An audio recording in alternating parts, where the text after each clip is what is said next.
Hello everyone, I believe this is video 16 or 17. I'll check it out here in a minute to make sure I don't misnumber this.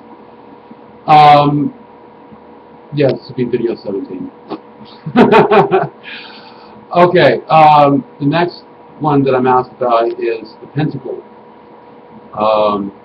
What's the difference between a pentacle and a pentagram? Alright. That's going to actually be a really easy one for you to track. And it's actually rather funny just how simple it is.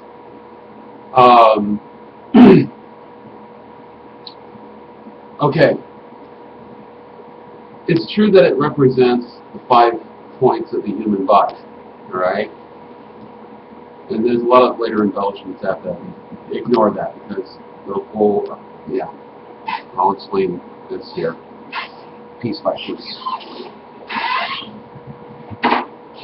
The 5 points basically head, arms outstretched, legs outstretched, because it reminds people just as an abstract symbol for people. Sometimes it was purely decorative, by the way.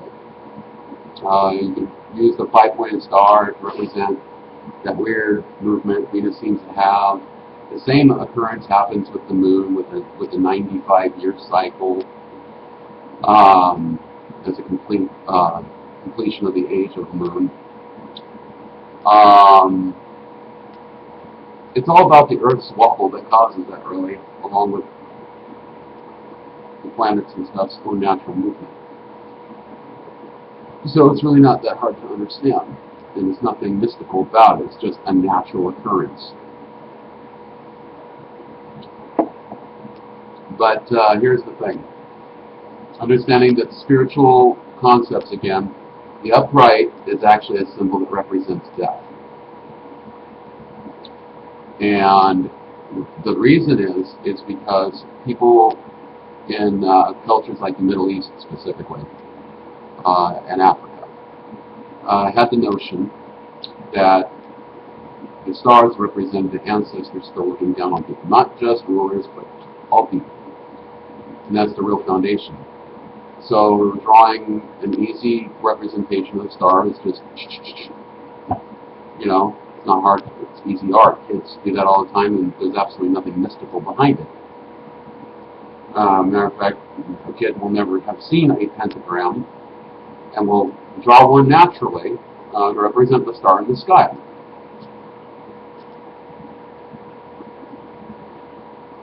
Listen to kids, you'll get a lot more enlightenment when you stop looking at them that they don't know anything. Because sometimes what they do just by default is an eye-opener for the rest of us. Still those who learn to watch.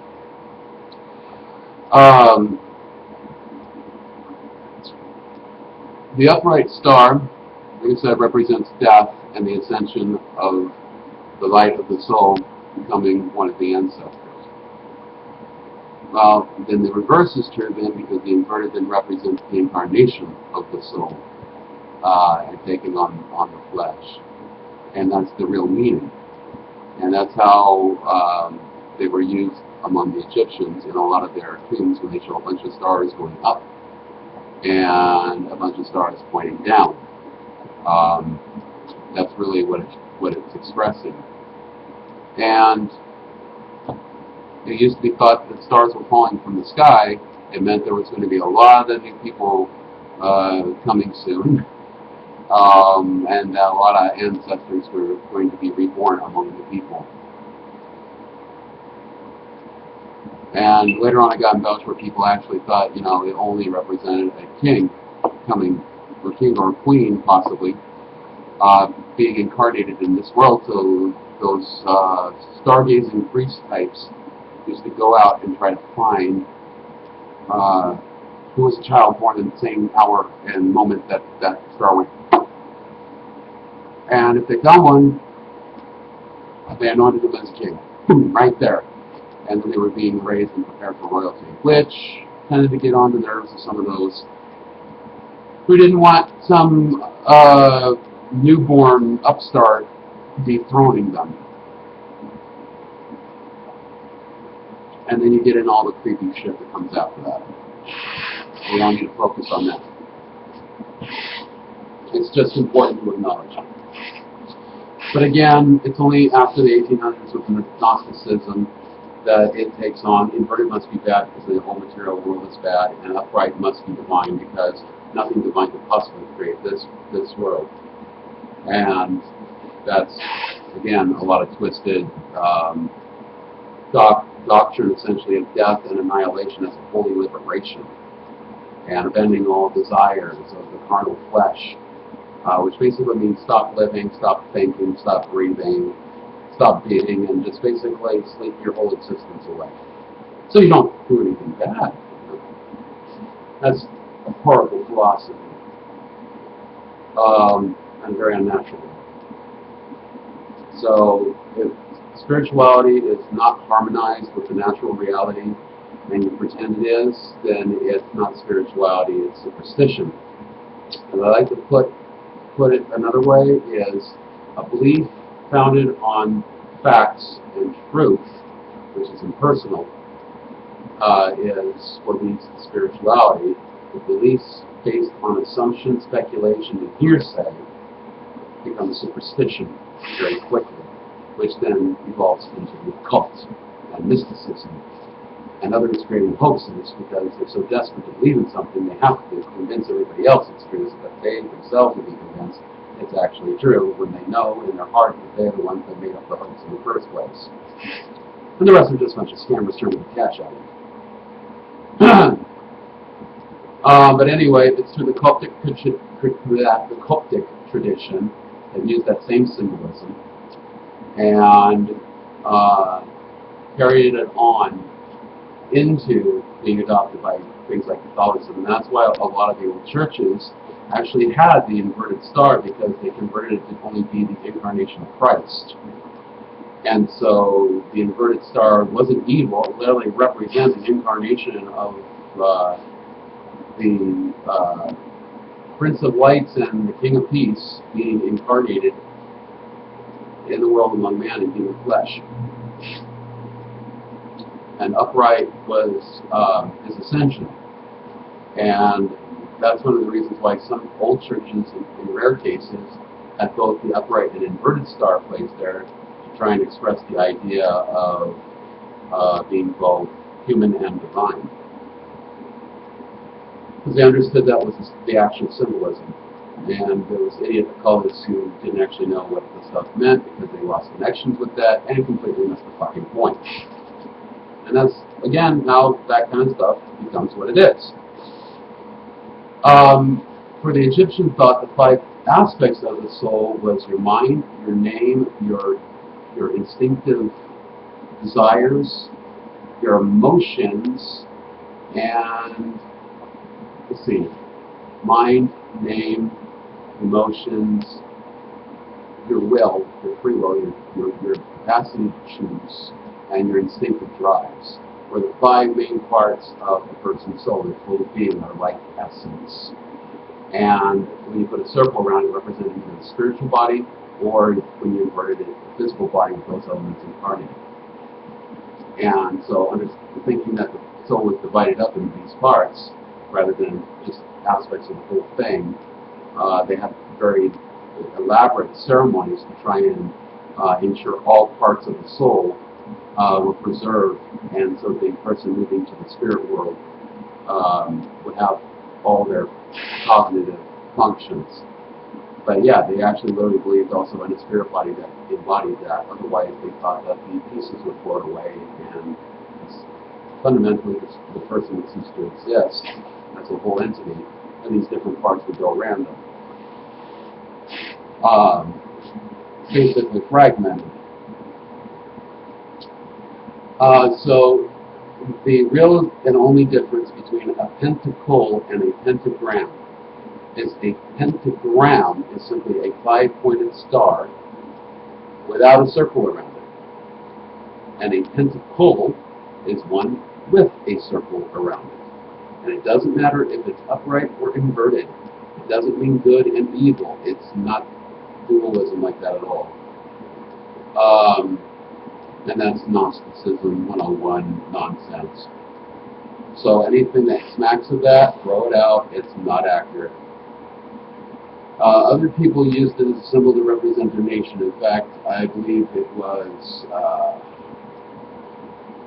the way Jerusalem, I believe it was Jerusalem that was spelled that way, because it didn't have the A-I-O-U kind of thing. And there's actually a piece of pottery that has it on there with a 5-point star, and it does not mean anything demonic, you know.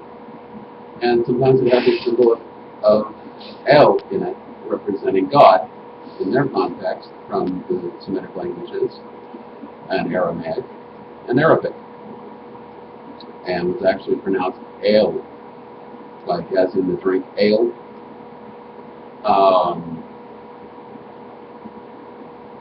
So you can kind of see how easy it is for people to try and twist that up out of context of the actual culture and try to create something sinister that's not there. Again, but that's the problem with people wanting to see what they want instead of what is. And by the way, all souls, before they were supposedly judged by Osiris, were supposedly judged by the god named Shai, who was called Shai of all the gods, even by Akhenaten himself. And he was paired up with the goddesses named as Shepset, Renunetet, and Miskinet. And these were all considered each a Shayet or Shayite. And it's simply the feminization of the initial name Shai, who was essentially associated with Ha, who was also associated with Amun-Ra, who also, both of those forms are represented with having 3 consorts, like, oh boy, I'd have to go back and look up the names. I have them on the list somewhere here. I try to keep as much in my memory as possible, and it is a lot to retain, but that's also a job of a warlock and witch, is being able to keep the information and try to keep it as consistent as possible.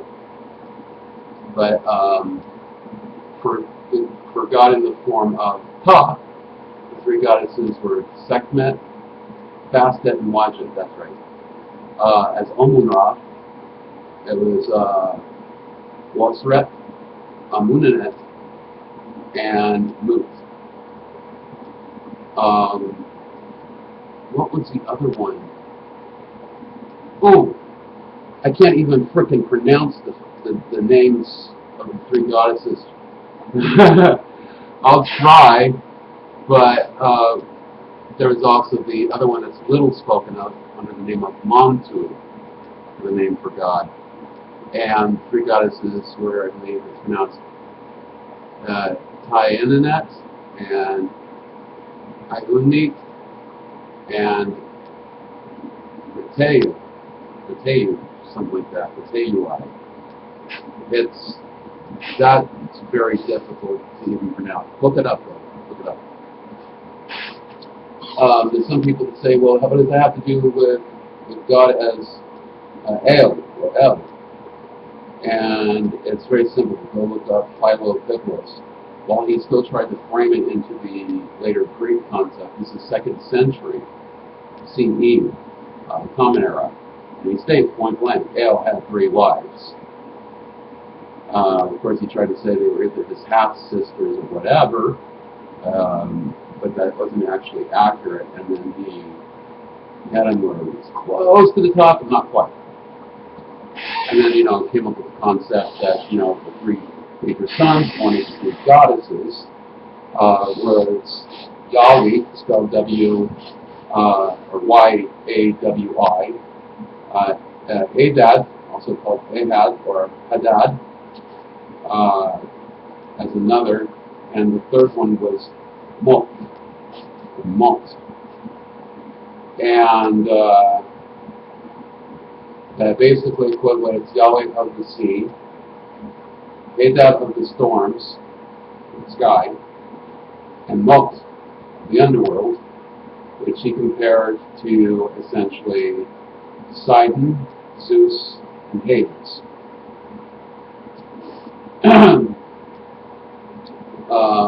But all three sons also carried the name Baal, as literally meaning son of El.